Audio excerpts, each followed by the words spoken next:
Ik deed mee met de Abdijcross en toen was ik tweede geworden. Ik zat eerst op turnen en mijn ouders zeiden, je bent goed in rennen, misschien dat je daar iets mee kan doen. En dan was ik hier naartoe gekomen en sindsdien zit ik nu bijna al 2 jaar hier op atletiek. Achilles is op een atletiekvereniging in Kerkrade. Toevallig bestaan we dit jaar 60 jaar. Ja, dus iets minder feesten in verband met corona, dat is echt wel jammer. Ook wat minder wedstrijden. Ja, we bieden eigenlijk sport aan van jong tot oud. Ja, we beginnen eigenlijk met de allerkleinste, een jaar of 5, 6.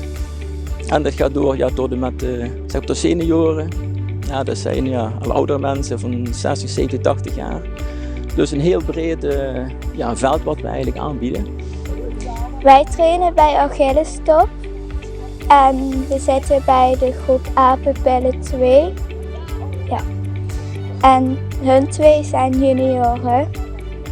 Zaterdag trainen we eigenlijk wat meer dingen wat we door de week niet kunnen doen en eigenlijk wat meer trainingen. Het is inderdaad, we doen springen, werpen, lopen. En dan ook, zoals je hierachter ziet, inderdaad, stabiliteitsoefeningen, krachtoefeningen. Dat proberen ze echt wel heel breed op te leiden. En op een bepaalde leeftijd, als je dan naar de junioren kijkt, als ze 15, 16 jaar zijn, dan gaan we echt kijken, wat wil je echt? Wil je alleen maar hoog springen, wil je alleen maar ver springen, of wil je toch die meerkamp in? Ja, eerst zat ik op klimmen en dat werd saai. En toen wou ik op muziek gaan. En toen zei mijn vader opeens, ja, je bent wel goed in rennen. Want ik deed altijd veel renwedstrijden. En toen zei hij, ja, misschien is atletiek wel iets voor jou. Ja, en toen ging ik op atletiek. Toen heb ik dans nog geprobeerd. Alleen dat was niks voor mij, omdat het allemaal zo'n kleine ruimte was. Dus toen zei mijn vader, ja, misschien kan je op atletiek, want dan heb je de hele atletiekbaan.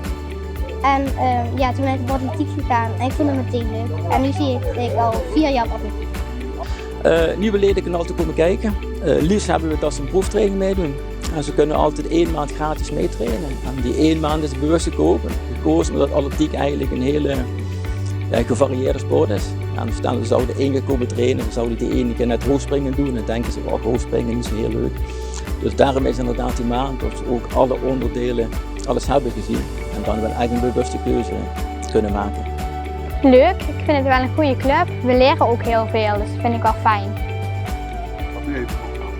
Hoe met rennen een beetje indelen, hoe je harder moet rennen en hoe je technieken moet doen met kogelstoten en discuswerpen. Als je geen sport doet, dan zal ik een keer hier komen kijken, want je doet niet echt precies dezelfde dingen. Je doet verschillende dingen. Bijvoorbeeld je doet eerst rennen, dan doe je gooien, dan doe je springen.